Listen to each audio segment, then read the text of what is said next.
job as a facilitator is to facilitate people doing their practice, but what that looks like for each person, each moment, is very different, and I completely understand that, and I'm totally flexible. Sometimes supporting people in their practice means actually practicing with them. Sometimes supporting people in their practice means helping them calm their mind enough so that they can actually sit down and be in the practice.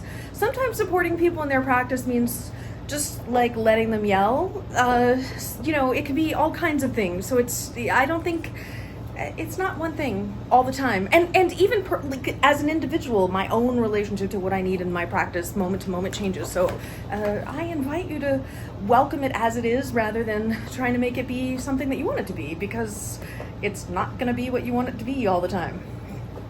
I can guarantee that much. Well, only to the degree that you are rigorous in practicing being with the practice, right? The practice doesn't magically do something for you. You have to do the practice for the practice to do anything for you. So you have to make the space for it. One of the things that I think is really helpful for people is starting out by setting time-based goals for themselves. Not achievement-based goals, but time-based goals. What in your mind have you imagined as time-based goals for yourself? Have you picked either a number of minutes a day or a number of minutes a week? Because I think those are the two best ways to start, either a total amount of time per week or a total number of minutes per day. Do you have particular days of the week that you think might be better or worse?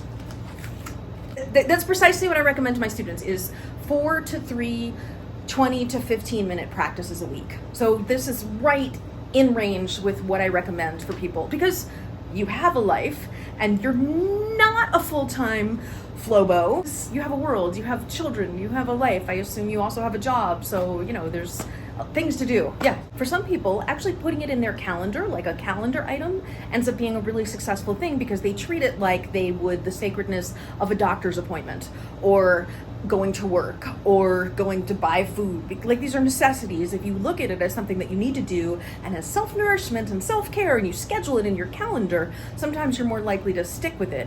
Have you considered doing that?